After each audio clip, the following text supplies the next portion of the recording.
Okay, so let's begin with our class today.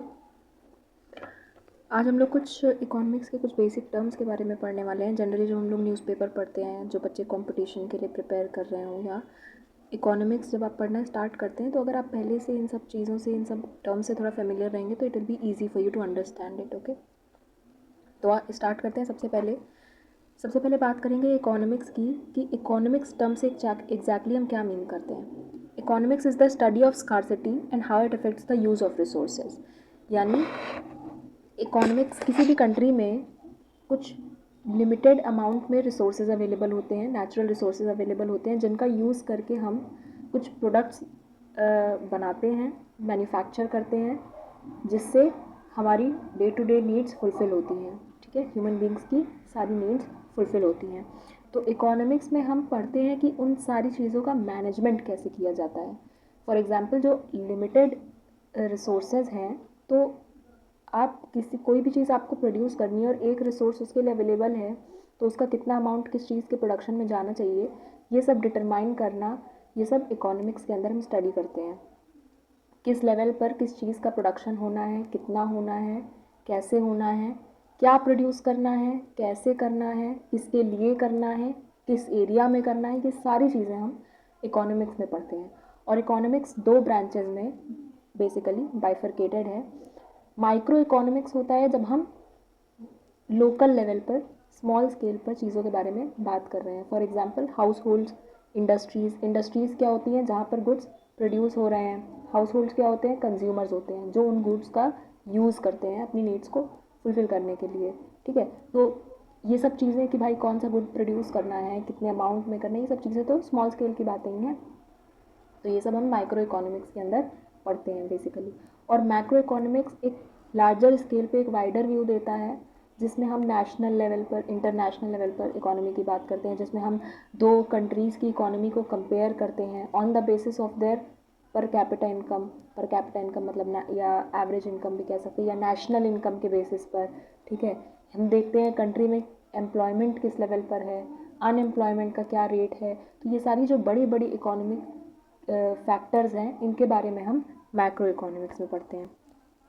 उसके बाद आते हैं गुड्स एंड सर्विसेज पर. हमने कहा हम गुड्स एंड सर्विसेज प्रोड्यूस करते हैं. तो ये गुड्स एंड सर्विसेज होती क्या है, कोई भी ऐसी चीज़ जो हमें कंज्यूम करनी है, या जिसे हम स्टोर कर सकते हैं, जिसे हम यूज़ करते हैं अपनी नीड्स को फुलफ़िल करने के लिए. हमारी जो ज़रूरतें हैं, वो चीज़ें जो पूरी करती हैं उन ज़रूरतों को, वो गुड्स और सर्विसेज होती हैं. गुड्स वो चीज़ें होती हैं जो टैंजिबल होती हैं, यानी जिन्हें हम टच कर सकते हैं, देख सकते हैं, छू सकते हैं. ठीक है, सर्विसेज इंटैंजिबल होती हैं basically. For example, if I am a teacher and I am teaching you, तो जो नॉलेज आप तक पहुंच रही है, you can not see it, you can not touch it, but it is a service. तो ये क्या है, ये आपके नीड को फुलफ़िल कर रही है. जो भी आपका नीड है, मतलब पढ़ने का नीड है, अंडरस्टैंड करने का नीड है कॉन्सेप्ट्स को, तो वो नीड आपकी फुलफ़िल हो रही है. तो this is a service. And goods में क्या आता है, फॉर एग्जांपल, आप जो फ़ोन यूज़ कर रहे हैं, दैट इज़ अ गुड. आप जो पेन यूज़ कर रहे हैं, जो बुक यूज़ कर रहे हैं, that is a good, which you can touch, which you can see. ठीक है, और वो आपकी नीड्स को भी फुलफ़िल कर रहा है. ठीक है, अब गुड्स जो है वो बहुत सारे तरीके के गुड्स हमने कैटेगरीज़ में बांट रखे हैं. बेसिकली जो मेजर होते हैं वो दो कैटेगरीज़ में हम बांटते हैं. पहला होता है ड्यूरेबल गुड्स. ड्यूरेबल गुड्स यानी जो लॉन्ग टर्म तक चलते हों, जो लॉन्ग टर्म मतलब जिनकी पेरिशेबिलिटी कम होती है. ठीक है, जैसे फॉर एग्जांपल, आपने जो फ़ोन ख़रीदा हुआ है, आप उसे कुछ सालों तक यूज़ करेंगे. टीवी आपके घर पर है, तो वो एसी, फ्रिज, ठीक है, सोफ़ा, ये सब क्या है, ये सब ड्यूरेबल गुड्स हैं. यानी आप, टेबल्स हो गई, ये सब चीज़ें ड्यूरेबल गुड्स में आती हैं, जो लॉन्ग टर्म तक, काफ़ी टाइम तक, ज़्यादा टाइम तक आप यूज़ करते हैं. सेकेंड कैटेगरी होती है कंज्यूमर गुड्स की. कंज्यूमर गुड्स में वो चीज़ें आती हैं जो आप तुरंत लाए, खरीद कर, आप परचेज़ करके लाए, आपने कंज्यूम की और वो ख़त्म हो गई, वहीं पर उसका वजूद ख़त्म हो जाता है. For example, 1 packet of milk, you buy it. ठीक है, आपने परचेज़ किया एक पैकेट मिल्क का, आप घर लाए, आपने चाय बनाई, खीर बनाई, जो भी किया, और उसके बाद वो एक पैकेट दूध ख़त्म हो गया, तो वो क्या हो गया, आपका कंज्यूमर गुड हो गया, जैसे आप तुरंत लाए, कंज्यूम किया, ख़त्म, बात वहीं पर. ठीक है, उसके बाद आते हैं और कुछ कैटेगरीज.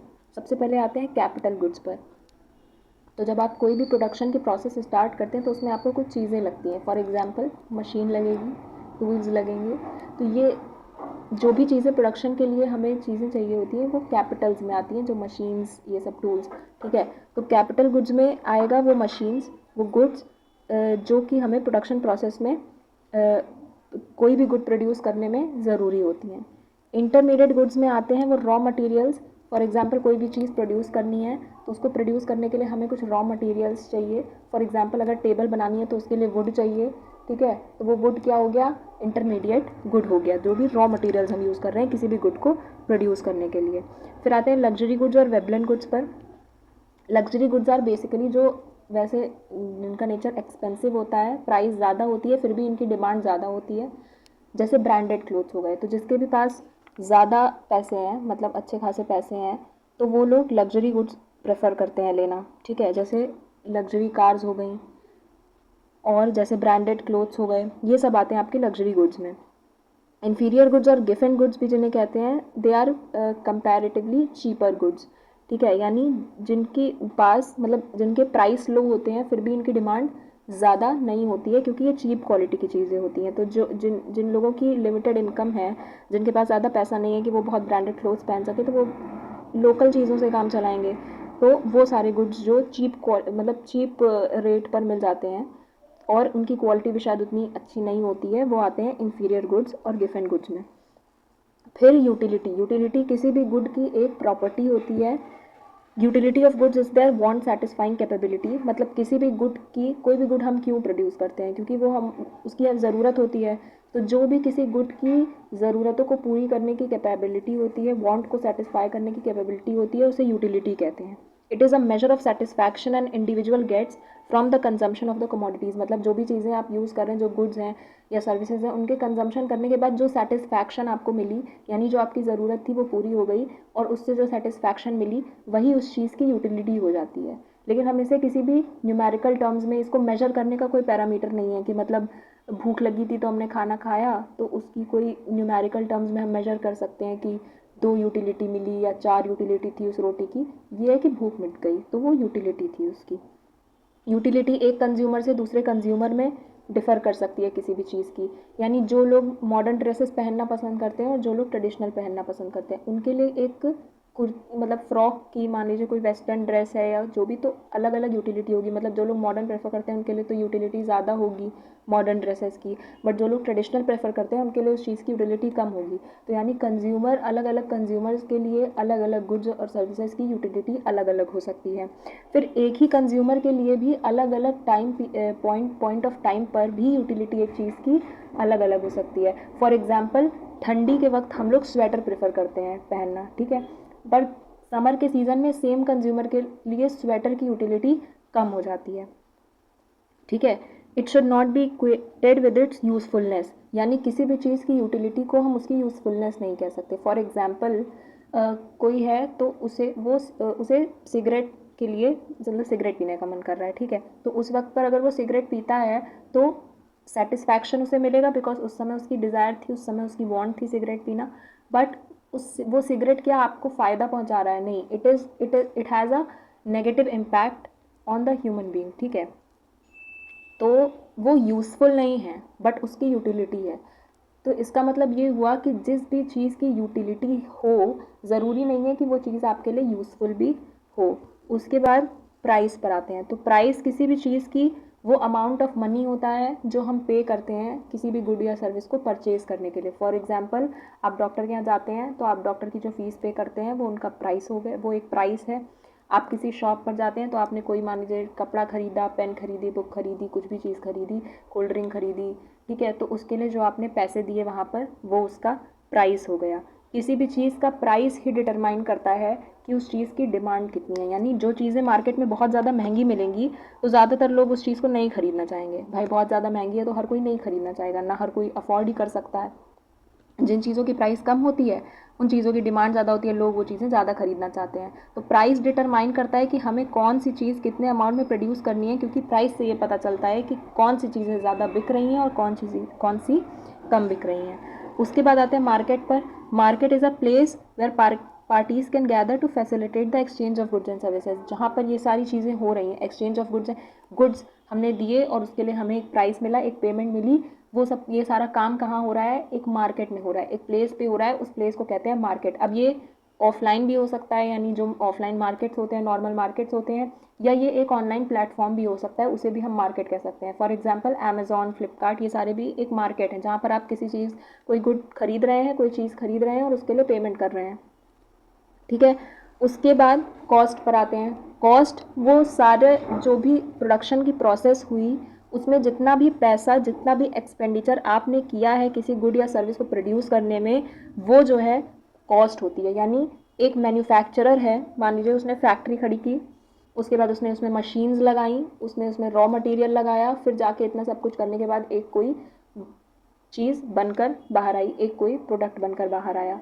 तो जितना पैसा उसने एक्सपेंडिचर जितना उसका हुआ, जितना उसका खर्चा हुआ उन सारी चीज़ों को प्रोड्यूस करने में, जो इनपुट कॉस्ट लगी सारी मैन्युफैक्चरर की, वो आती है, वो उसे कहते हैं कॉस्ट। अब ये कॉस्ट दो तरीके की हो सकती है, depending on what the factor of production is. तो सबसे पहले फैक्टर ऑफ प्रोडक्शन के बारे में जानते हैं। तो जब भी कोई प्रोडक्शन की प्रोसेस होती है, तो उसकी स्टार्टिंग कोई एक ह्यूमन होगा जो जिसका आइडिया होगा, ठीक है, वो बिजनेस करने का, जिसने वो सारे आइडियाज़ को क्या किया होगा, कलेक्ट करके डिसाइड किया कि हमें इस चीज़ का बिजनेस करना है, इस चीज़ का प्रोडक्शन करना है, ठीक है। तो जो वो इंसान होता है, जो वो ह्यूमन बीइंग होता है, जो ये सारी प्रोसेस स्टार्ट करता है, उसे कहते हैं एंटरप्रेन्योर। तो ये सबसे पहला आपका फैक्टर ऑफ प्रोडक्शन हो गया, यानी सबसे पहले एंटरप्रेन्योरशिप होनी चाहिए, कोई एक स्टार्ट करने के लिए उस प्रोसेस को कोई एक होना चाहिए। फिर उसके बाद आपने सोच लिया कि आपको कोई बिजनेस बनाना है, तो सबसे पहले आपको फैक्ट्री, कुछ प्रोडक्शन करना है किसी चीज़ का, तो आपको एक फैक्ट्री चाहिए जहाँ पर आप ये सारी चीज़ करेंगे, उसके लिए लैंड चाहिए। तो सेकंड जो फैक्टर ऑफ प्रोडक्शन होता है, सेकंड चीज़ जो सबसे इंपॉर्टेंट होती है उसके बाद, वो होती है लैंड। यानी हम ज़मीन खरीदेंगे, उस पर हमने फैक्ट्री खड़ी कर ली, ठीक। अब फैक्ट्री खड़ी करने के बाद उसमें हम क्या करेंगे, प्रोडक्शन प्रोसेस करने के लिए मशीन्स लगाएंगे, टूल्स लगाएंगे, जो भी चीज़ों की ज़रूरत है वो सब हम उसमें लगाएंगे। तो ये सारी चीज़ें आ गई कैपिटल में, यानी जो भी हमने इनपुट के लिए वहाँ पर चीज़ें डाली, मशीन्स हो गए, टूल्स हो गए, ये सारी चीज़ें, इलेक्ट्रिसिटी वगैरह, ये सारा आपका कैपिटल में आ गया कि हमने जो चीज़ों की ज़रूरत थी। अब मशीन्स अपने आप तो चलेंगी नहीं, तो मशीन्स को चलाने के लिए कुछ लोग चाहिए। वो लोग आते हैं आपका फोर्थ प्रोडक्शन फैक्टर में, जिसको कहते हैं लेबर। लेबर यानी जो लोग वहाँ पर, जो मैन पावर है, ठीक है, जो ह्यूमन्स वहाँ पर काम करते हैं मशीन्स को चलाने के लिए, प्रोडक्शन प्रोसेस में जितनी ज़रूरतें होती हैं वो सारा चीज़ करना। तो ये 4 फैक्टर्स ऑफ प्रोडक्शन होते हैं। हर फैक्टर ऑफ प्रोडक्शन के लिए अलग अलग पेमेंट्स होती हैं। फॉर एग्जांपल एंटरप्रेन्योर अगर इन्वेस्टमेंट कर रहा है तो एंड में उसे प्रॉफिट मिलता है, ठीक है। लैंड के लिए हम क्या करते हैं, रेंट पे करते हैं, ठीक है। लैंड के लिए रेंट पे किया जाता है, लेबर को वेजेस मिलती हैं, ठीक है। तो ये सारे खर्चे जो हो रहे हैं, ये सारे खर्चे हो रहे हैं by the producer, by the manufacturer, by the entrepreneur, ठीक है। तो अब इसके बेसिस पर कॉस्ट को 2 कैटेगरीज में बांटा जाता है। एक कॉस्ट होती है फिक्स्ड, यानी जो एक फिक्स्ड खर्चा है, एक बार किया उसके बाद काफ़ी टाइम तक आपको वो खर्चा नहीं करना है प्रोडक्शन की प्रोसेस में।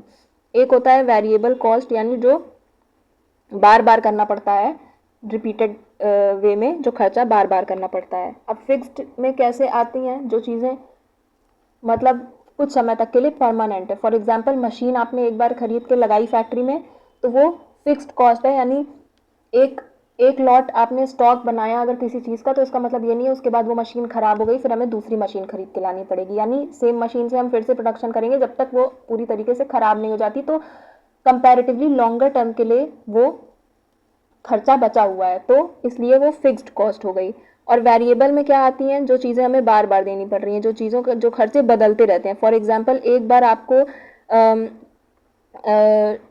30 टेबल्स बनानी थी, तो आपको कुछ अमाउंट ऑफ वुड लगा, ठीक है। अब 30 टेबल्स जब बन गई तो वो वुड ख़त्म हो गया। अब उसके बाद आपको मान लीजिए सेकेंड स्टॉक में 40 टेबल्स बनानी है, तो 40 टेबल्स बनाने के लिए आपको ज़्यादा वुड चाहिए होगा। तो पहले आपने वुड पर जितना खर्चा किया था उससे ज़्यादा खर्चा इस बार आपका वुड पे होगा, ठीक है, प्रोडक्शन रॉ मटेरियल पर। तो जो रॉ मटेरियल्स हम यूज़ करते हैं वो सारे क्या होते हैं, वो वेरिएबल कॉस्ट में आ जाते हैं। लेबर की वेजेस भी वेरिएबल हो सकती हैं, यानी पहले मान लीजिए 10 लेबर थे, अब आपको ज़्यादा प्रोडक्शन करना है तो लोग ज़्यादा चाहिए, तो आपने 15 लेबर रख लिए, तो वेजेस बढ़ गई या घट गई, या इन्फ्लेशन वगैरह पे, मार्केट प्राइस पर भी डिपेंड करता है कि लोगों की सैलरी आपने बढ़ाई या घटाई, तो भी जो है वो कॉस्ट डिफ़र कर सकती है।